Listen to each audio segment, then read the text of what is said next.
311 votos a favor, 19 en contra y 6 abstenciones. De esta manera, con un respaldo mayoritario, el 85% del Congreso de los Diputados aprobaba esta mañana la tramitación urgente de la ley de abdicación del rey don Juan Carlos. Un tema que vamos a abordar hoy en nuestra tertulia con el profesor Pablo Pérez, el profesor Pablo Archel y con Pilar Aramburo, que es abogada. Profesor Pérez, ¿qué tal? Bienvenido, buenas tardes. Buenas tardes, gracias muy por bien, acompañarnos. gracias. Pilar Aramburo, ¿qué tal, Pilar? Jubilada. Bienvenida, jubilada, abogada jubilada. ¿Eh? Muchas gracias, Pilar. Sí, así tenemos más tiempo para disfrutarlo en tu compañía. Encantada. Gracias. Y Pablo Archel, ¿qué tal, Pablo? Buenas tardes. Hola, buenas tardes. Gracias. Todavía en activo, y activista. Muy bien. Bueno, vamos a fijarnos en lo que ha ocurrido esta mañana en el Congreso de los Diputados. Lo vamos a ver con más detalle. Las diferentes posturas de los partidos políticos las vemos en este vídeo. El Gobierno y el PSOE han hecho sendos discursos que en líneas generales defendían lo mismo: la necesidad de cumplir con la Constitución, la defensa de la legitimidad de la corona, de la estabilidad y del pacto constitucional. Tan solo ha separado esos discursos de Rajoy y Rubalcaba la petición socialista de que el cambio de monarcas sirva también para impulsar una reforma constitucional. La forma política de Estado no está en el orden del día de esta sesión del Congreso de los Diputados. España es una monarquía parlamentaria con hondas raíces históricas porque así lo quieren los españoles, que dispusieron además en la Constitución que heredarán la corona los sucesores de don Juan Carlos. El debate que hoy celebramos, la abdicación del rey Juan Carlos y la proclamación en los próximos días del nuevo rey Felipe VI, deberían servir para abrir paso a un tiempo de cambios y reformas pactadas y consensuadas, cambios institucionales y cambios constitucionales también.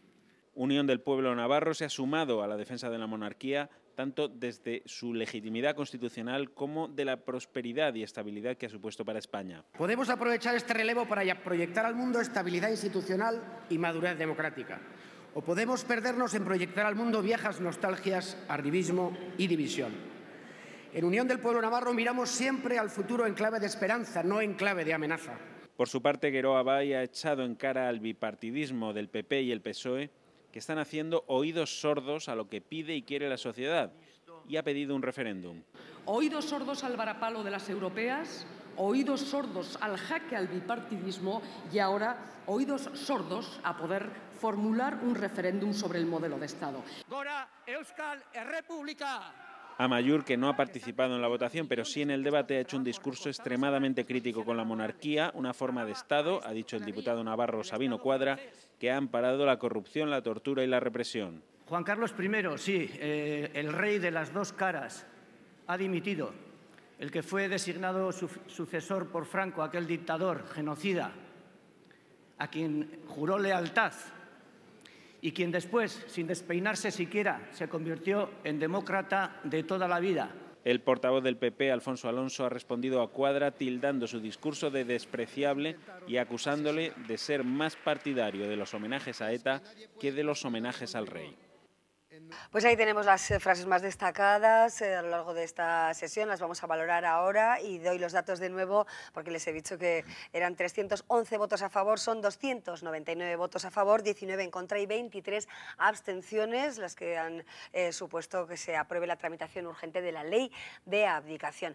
Vamos a fijarnos en las claves más importantes de esta jornada, en esta sesión histórica en el Congreso de los Diputados. Pablo. Bueno, el hecho histórico, diríamos, más relevante es que asistimos por primera vez a una abdicación en una monarquía parlamentaria. Y la decisión de abdicar no está vinculada estrictamente al monarca, sino al Parlamento. Y eso es lo que llama más la atención. Es la primera vez que la abdicación de un rey de España pasa por el Parlamento y no es una cuestión de la familia real exclusivamente, sino de los representantes del pueblo que lo ratifican mediante una ley. Y eso es lo que históricamente creo que tiene más relieve, porque viene a ratificar lo que es el pacto constitucional que se adoptó en el 78, es decir, el establecimiento de una monarquía que suma a ella las normas de funcionamiento de las democracias occidentales, podríamos llamarlas clásicas ya, ¿no? Y a las que España se une en estos años y lo ratifica en este momento. De hecho, no estaba previsto anteriormente y se incorpora ahora al acervo legislativo español mediante lo que ha sucedido hoy. De esta forma se produce algo que en las monarquías siempre es interesante, que es la unión de una tradición con la innovación, ¿no? Los cambios que van ocurriendo en el tiempo. La monarquía es una institución tan antigua que si se retrocede en el tiempo se la encuentra comportándose legalmente de muy distintas maneras según sean los contextos históricos en los que vive. En este caso vive en un contexto histórico democrático y se va acoplando a esa manera de funcionar. Yo diría que esa es como la clave del asunto. Y la segunda es propia de un tiempo histórico más corto, que es la transformación de la España de la transición cuando se produce el relevo en la instancia más alta del Estado, en la jefatura del Estado. Eso se podía vivir por la muerte del monarca o se podía vivir mediante una abdicación o con otro fenómeno, con un cambio de régimen. Lo que ha ocurrido es justamente una abdicación y eso es un hecho histórico también de interés, creo yo. Así es. Bueno, una sesión que tiene diferentes perfiles, formas, incluso de mostrar, bueno, pues la opinión acerca del reinado de don Juan Carlos, de la conveniencia o no de otro sistema, otro modelo de Estado, como puede ser la República, como hemos escuchado, por ejemplo, en las palabras de Sabino Cuadra, el representante navarro de Amaiur. Se ha hablado y mucho, ¿no?, de Esquerra Republicana de Cataluña, por ejemplo, bueno, pues que augura una república a partir del 9 de noviembre. El voto también de los nacionalistas catalanes, esa abstención, la ruptura de disciplina de algunos diputados. Pilar, ¿con qué nos quedamos? Con todos estos matices, ¿cuál sería quizá la primera lectura que harías de esta sesión? Yo me quedo, en primer lugar, con la normalidad de cómo se ha aplicado efectivamente la Constitución española. La Constitución española, que fue un pacto muy costoso porque se hizo para poder pasar desde una dictadura en la que estaban los que habían ganado una guerra civil y los que habían perdido una guerra civil, con lo que significaba de coste de represaliados y de ganadores. Y sin embargo se consiguió un consenso durísimo de negociar y de plantear. Yo tuve por mi edad y la oportunidad de vivirlo bastante, pues eso, en mi pequeño nivel, pero desde lo que era un partido que había sido represaliado. Y sin embargo, cómo se planteó el decir, bueno, vamos a seguir adelante en una democracia. Es decir, la soberanía al pueblo, que era lo primero. Y luego, cómo plantear la posibilidad de un modelo de Estado. Y entonces se planteó la monarquía, pero desde lo que significa la monarquía parlamentaria, en la que, como bien decía Pablo, el primer hecho que he significado es que el hecho de la abdicación se produce porque lo plantea una ley orgánica en el Parlamento. O sea, el rey propone, pero luego quien hace realmente efectivo el tema de la sucesión es el Parlamento, un Parlamento democrático. El 85% de ese Parlamento ha votado por esta continuidad de un Parlamento democrático dentro del Pacto Constitucional. Una buena noticia. Otra buena noticia es que en principio el CIS hace pocos días planteaba que solamente el 2% de la población considera que el tema de la monarquía es un problema. O sea, en general eso no es un problema. Ese no es un problema. Otra cosa es que en este momento tenga pues una caja de resonancia importante y se ha hecho una caja de resonancia importante por parte de la minoría en el Parlamento. Para mi pena, desde luego, por ejemplo, quien hablaba de las dos caras del rey, yo planteo también las dos caras de un funcionario de nivel A desde 30 años de 8 a 3 y luego el numérico que monta de 7 a 10. Bueno, estos son también las dos caras de algunos representantes políticos que para nuestra desgracia tenemos en Navarra, pero tenemos otros, gracias a Dios. Bueno, vemos esta primera mirada, luego nos fijaremos también en votos discrepantes o actitudes que nos hayan llamado más la atención, ¿no? Comentábamos anteriormente, antes de empezar la tertulia, por ejemplo, la actuación de O'Donnell Orza, podríamos destacarla, ¿no? Por ejemplo, Pilar. Por ejemplo, sí. Personas que podrían y deberían desde hace años estar en otro partido político, pero que se empeñan en crear la distorsión, de manera que hay personas que no saben a qué están votando, porque realmente cuando votan al Partido Socialista, en principio no están votando por lo que está haciendo como planteamiento y defensa en este momento, porque no se plantea tampoco que la Constitución sea un libro fijo, es así de pequeñito. Yo tengo este ejemplar del Congreso de los Diputados.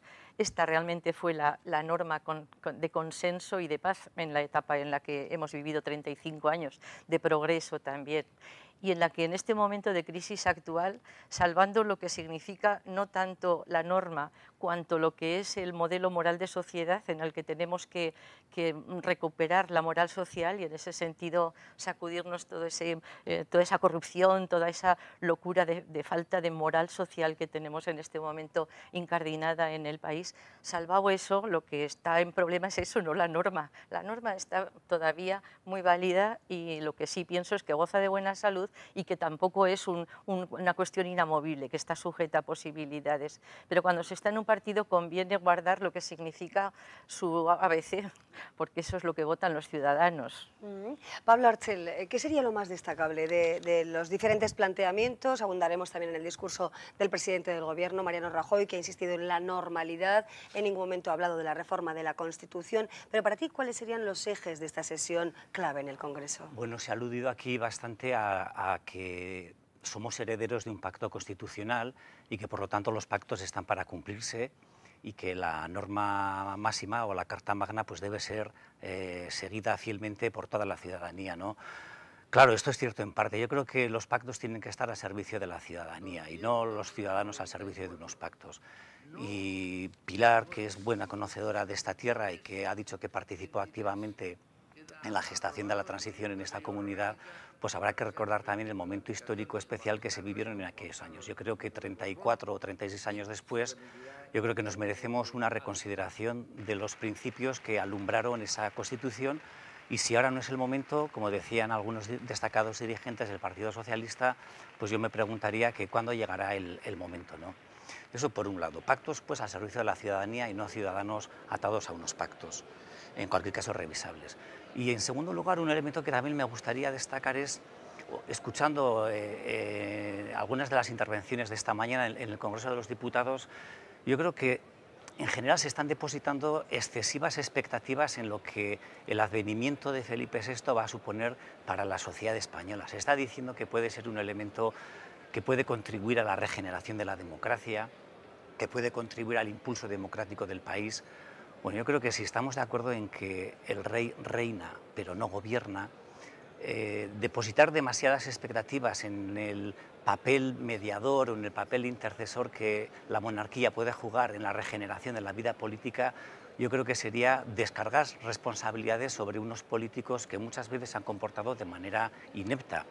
Y por cierto, como muy de acuerdo con Pilar, hay políticos ineptos y políticos corruptos y otros que son merecedores del mayor de los respetos, ¿no?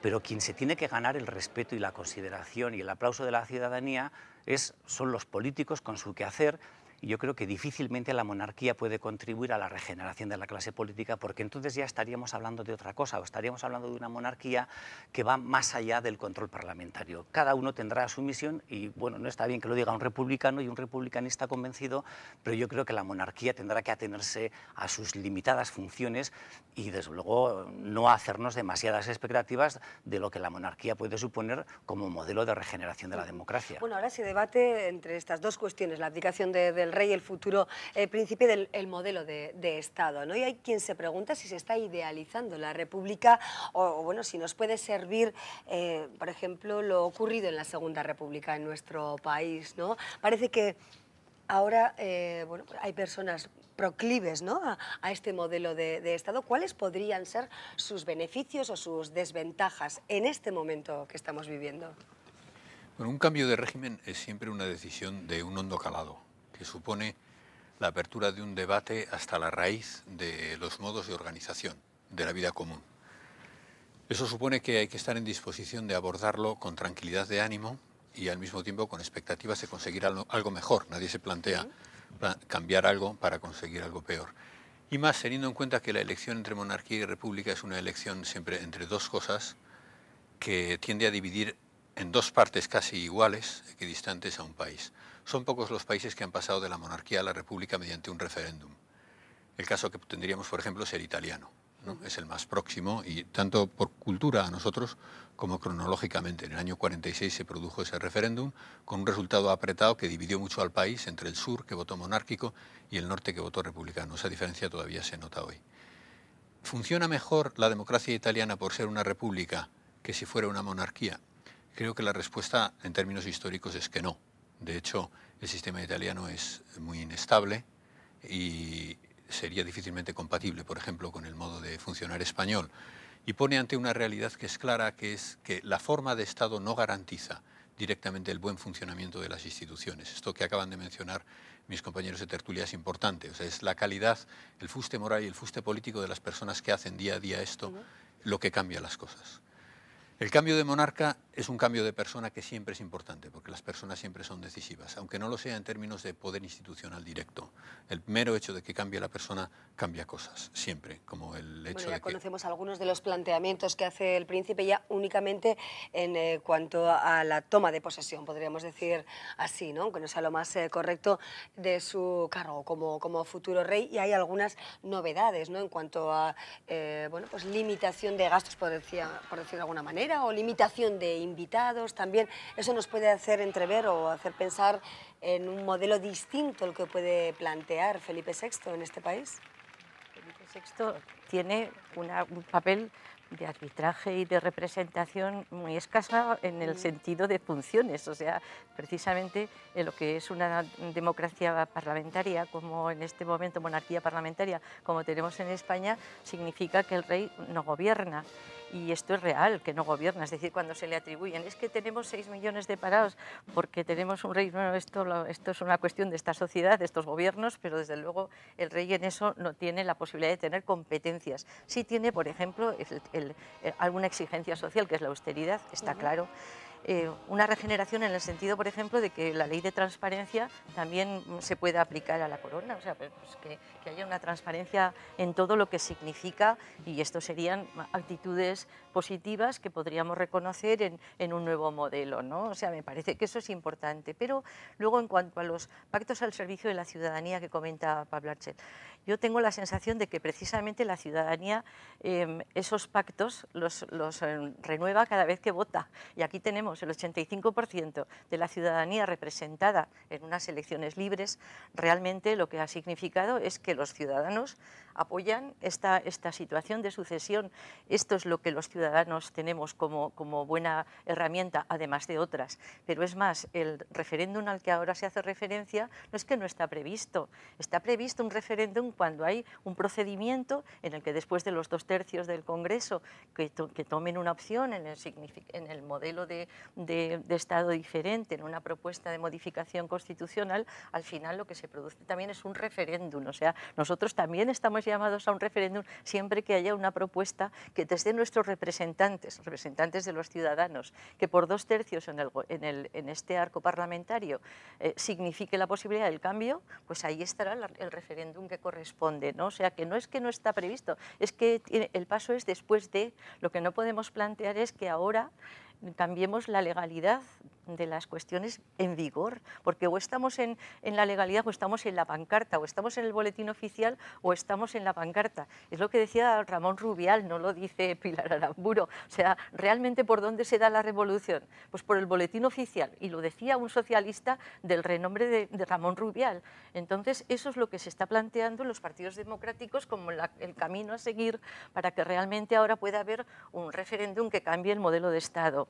Y lo otro es aprovechar la riada, y bueno, pues ahí nadan los peces, algunos mejor que otros. Decíamos al principio, ¿no?, si se está idealizando o no la República, republicano convencido, Pablo, ¿por qué sería quizá más ajustada a la realidad esta forma de gobernarnos, no tanto, sino de dirigir el Estado, ¿no? ¿Cuáles serían sus beneficios principalmente y sus inconvenientes? Bueno, yo creo, en primer lugar, que la República es merecedora de una reparación, porque comentaba el profesor Pablo, mi tocayo en la otra universidad, que el paso de monarquía a república en algunas democracias europeas, creo que citaba la italiana, se produjo a través de unas elecciones o a través de un referéndum, pero en el caso español, en el año 31, el paso de monarquía a república también fue como consecuencia del abrumador resultado que se produjo en las elecciones municipales de abril del 31, ¿no?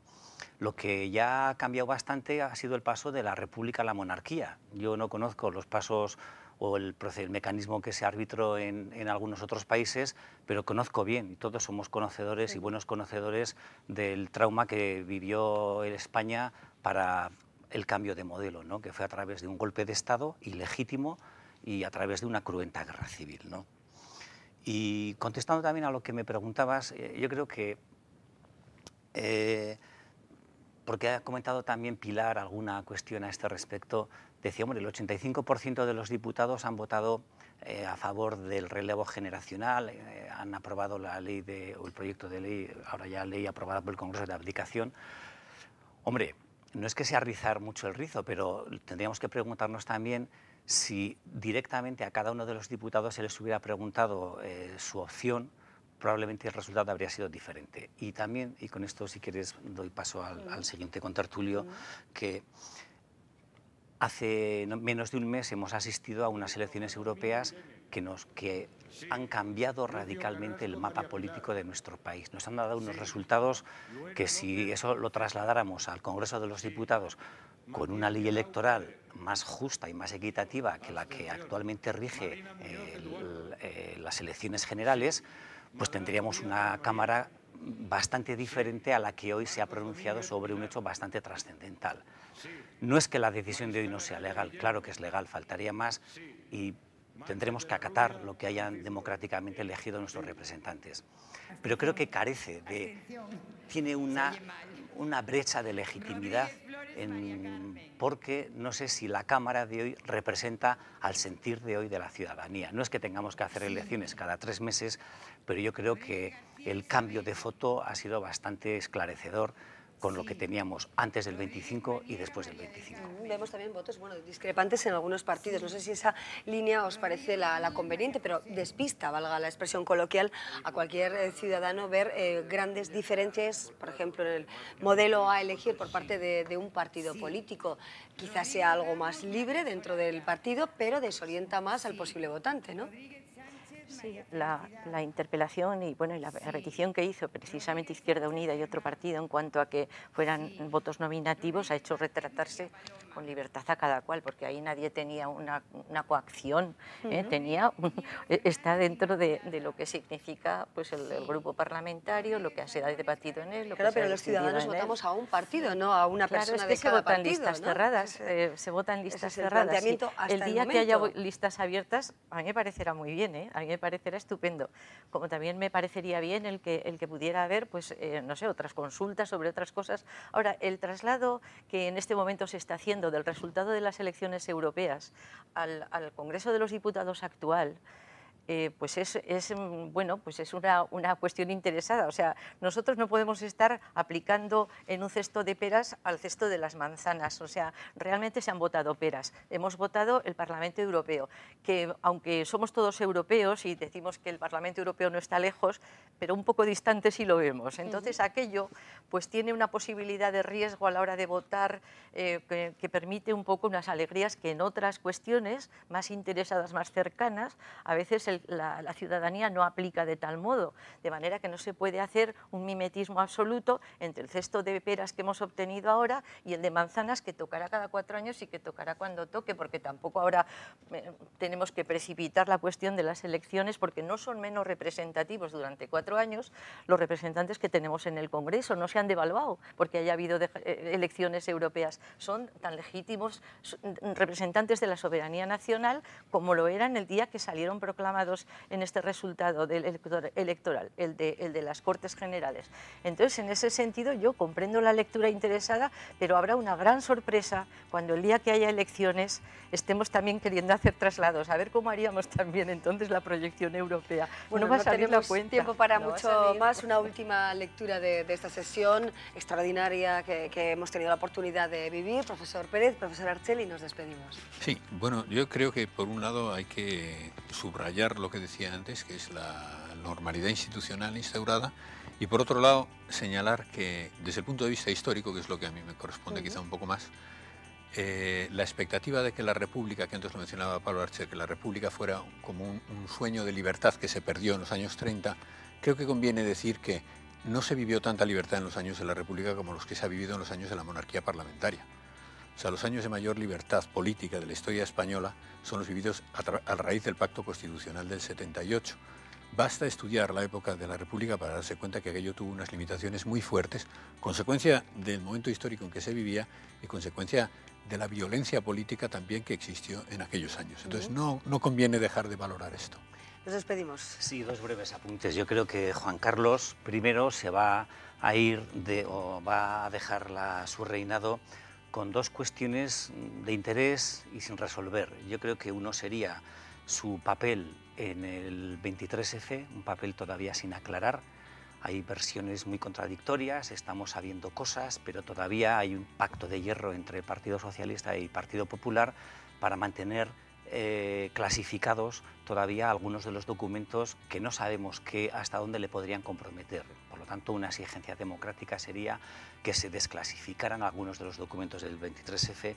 Y en segundo lugar, también alguna referencia, creo que alguno de los oradores en el hemiciclo ha hecho.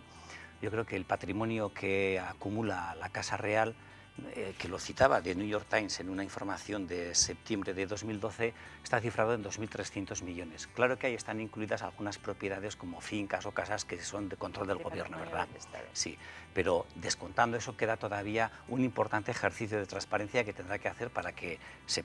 Y eso es la primera herencia que va a recibir Felipe VI. Por lo tanto, que dé cuenta de dónde ha recibido semejante herencia. Nos quedamos con estas claves de la sesión del Congreso de hoy. Muchísimas gracias a Pablo Archel, Pablo Pérez, profesores, gracias, Pilar Aramburo, muchas gracias a los tres por vuestro análisis. Nosotros seguimos adelante después de una pausa.